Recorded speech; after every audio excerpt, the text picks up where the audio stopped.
Assalamualaikum warahmatullahi wabarakatuh.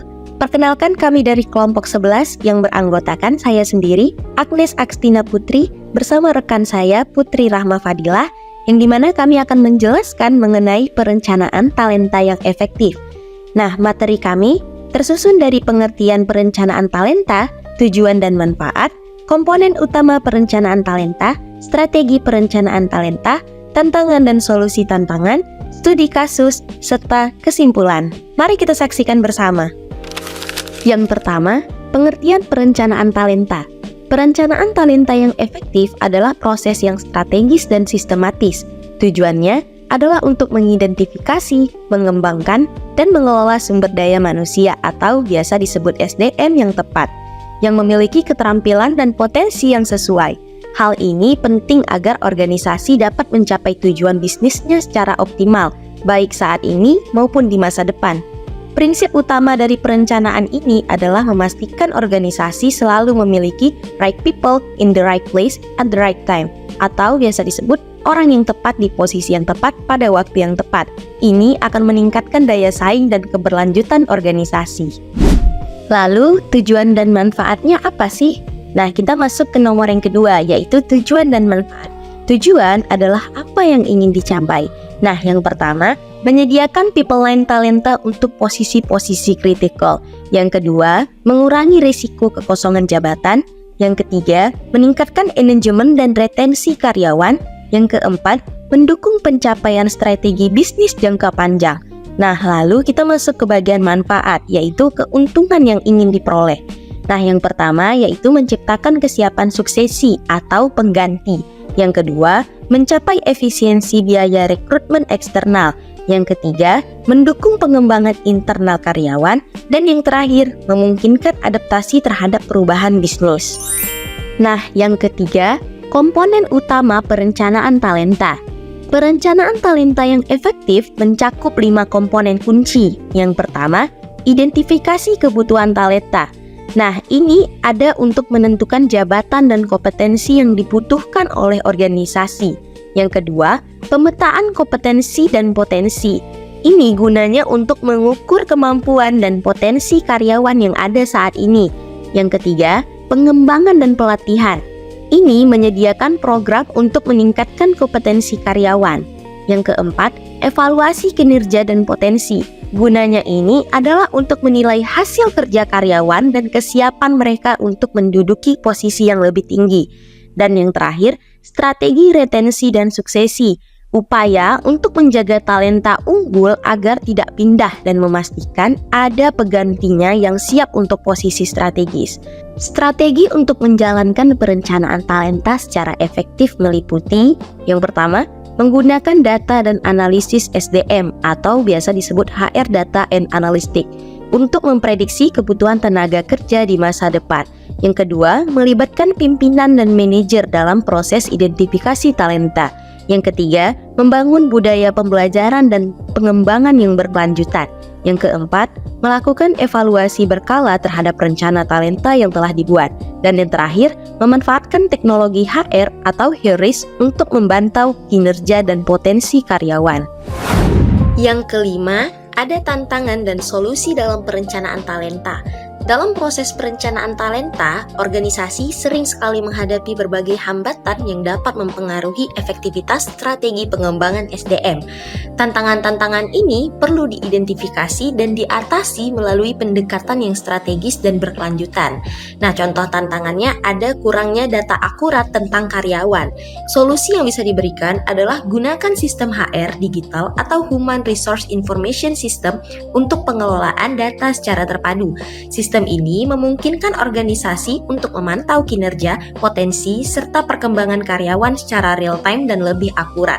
Nah, yang kedua, ada contoh tantangan resistensi terhadap perubahan. Solusi yang bisa diberikan adalah kembangkan budaya organisasi yang terbuka, adaptif, dan mendukung pembelajaran. Libatkan pimpinan dalam memberikan contoh perubahan positif agar karyawan lebih mudah menerima transformasi organisasi. Nah, yang terakhir ada contoh tantangan keterbatasan anggaran anggaran pengembangan SDM. Solusinya adalah fokus pada pengembangan berkelanjutan melalui program mentoring, coaching, dan pelatihan internal yang strategis untuk menutup kesenjangan kompetensi tanpa memerlukan biaya besar. Nah, aspek pendukung dan strategi lanjutan dalam perencanaan talenta. Selain mengatasi tantangan yang disebutkan tadi, organisasi juga perlu memahami berbagai aspek penting yang memperkaya proses perencanaan talenta agar hasilnya lebih maksimal dan terarah. Aspek pendukung yang pertama, model 9-box grid. Model ini merupakan alat visual yang umum digunakan untuk memetakan karyawan berdasarkan dua dimensi utama. Yang pertama adalah kinerja dan yang kedua adalah potensi. Fungsinya adalah membantu organisasi mengidentifikasi yang pertama, high potential, karyawan dengan kinerja dan potensi yang tinggi yang perlu dipertahankan serta disiapkan untuk posisi kepemimpinan. Yang kedua, core employees, karyawan dengan kinerja baik dan potensi sedang yang perlu diberi dukungan pengembangan. Yang ketiga, karyawan yang perlu dikembangkan lebih lanjut, mereka yang masih memerlukan pelatihan atau penyesuaian peran. Dengan model ini, organisasi dapat membuat keputusan strategis dalam pengembangan dan promosi karyawan secara lebih objektif. Aspek pendukung yang kedua yaitu succession planning. Succession planning merupakan bagian penting dari strategi retensi dan suksesi organisasi. Proses ini berfokus pada identifikasi dan pengembangan calon pengganti untuk posisi-posisi kunci dalam perusahaan. Perbedaannya dengan talent planning adalah, yang pertama, talent planning mencakup kebutuhan talenta secara keseluruhan di organisasi. Yang kedua, succession planning fokus pada jabatan-jabatan strategis atau kepemimpinan yang memerlukan pengganti berkualitas. Dengan demikian, organisasi dapat memastikan keberlanjutan kepemimpinan dan mencegah kekosongan posisi penting. Aspek pendamping yang ketiga adalah talent acquisition. Perencanaan talenta yang efektif harus terintegrasi dengan fungsi talent acquisition, yaitu proses merekrut dan mendapatkan talenta baru dari luar organisasi. Fungsinya adalah untuk mengisi kekurangan kompetensi atau posisi kritikal yang tidak dapat diisi oleh talenta internal. Integrasi ini memastikan bahwa kebutuhan SDM perusahaan dapat terpenuhi baik dari sumber internal maupun eksternal secara optimal. Aspek pendukung yang keempat adalah performance management. Manajemen kinerja adalah proses berkelanjutan yang memastikan bahwa hasil kerja karyawan sejalan dengan tujuan strategis organisasi. Data hasil kinerja dan potensi karyawan kemudian digunakan dalam proses talent planning untuk menentukan langkah pengembangan selanjutnya, seperti pelatihan, rotasi jabatan, atau promosi. Dengan demikian, sistem manajemen kinerja menjadi fondasi penting dalam mengukur dan menilai kontribusi serta kesiapan karyawan. Aspek pendukung yang kelima yaitu learning and development. Fungsi ini berfokus pada peningkatan kompetensi, keterampilan, dan pengetahuan karyawan. Melalui learning and development, organisasi dapat menutup kesenjangan kompetensi yang ditemukan setelah pemetaan talenta. Program pengembangan sebaiknya tidak bersifat umum, melainkan strategis dan terarah, seperti mentoring dan coaching bagi calon pemimpin. Ini juga menjadi solusi penting bagi organisasi yang memiliki keterbatasan anggaran, namun tetap ingin meningkatkan kualitas SDM-nya. Aspek pendukung yang keenam adalah pemanfaatan teknologi HRIS. Pemanfaatan teknologi HRIS menjadi solusi utama bagi berbagai tantangan pengelolaan talenta, terutama dalam hal akurasi data dan efisiensi pemantauan. Sistem ini berfungsi untuk, yang pertama, mengelola dan menyimpan data karyawan secara akurat dan terintegrasi. Yang kedua, memantau kinerja dan potensi karyawan secara real time. Yang ketiga, memudahkan pimpinan dan manajer dalam proses evaluasi dan identifikasi talenta. Dengan HRIS, proses talent planning menjadi lebih sistematis, efisien, dan berbasis data. Aspek pendukung yang ketujuh adalah budaya organisasi dan keterlibatan kepemimpinan. Keberhasilan perencanaan talenta sangat bergantung pada budaya organisasi dan keterlibatan pimpinan. Organisasi perlu membangun budaya pembelajaran berkelanjutan di mana setiap karyawan didorong untuk terus berkembang. Pimpinan memiliki peran kunci untuk, yang pertama, memberikan feedback berkala kepada karyawan. Yang kedua, menjadi mentor dan teladan dalam perubahan.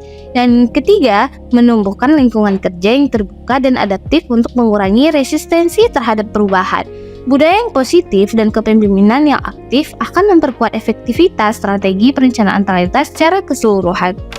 Dan yang terakhir, kita masuk ke studi kasus, keterkaitan dengan literasi ekonomi. Studi kasus dalam presentasi ini menyoroti bahwa peningkatan keterampilan negosiasi sangat bergantung pada literasi ekonomi yang baik. Pemahaman yang mendalam tentang aspek keuangan, harga, dan nilai suatu bisnis memungkinkan pelaku bisnis untuk bernegosiasi dengan lebih percaya diri dan efektif. Pengetahuan ini membantu mereka mengevaluasi tawaran dengan lebih akurat, menentukan apakah suatu kesepakatan menguntungkan, dan menetapkan batasan negosiasi. Kesimpulannya adalah perencanaan talenta yang efektif, yaitu yang pertama memastikan organisasi memiliki SDM unggul dan siap menghadapi perubahan. Yang kedua, membangun keunggulan kompetitif jangka panjang melalui strategi. Kesimpulannya adalah perencanaan talenta yang efektif, yaitu yang pertama, memastikan organisasi memiliki SDM unggul dan siap menghadapi perubahan. Yang kedua, membangun keunggulan kompetitif jangka panjang melalui strategi yang terarah. Dan yang ketiga, pengelolaan talenta yang berkelanjutan adalah kunci keberhasilan organisasi di era global dan digital.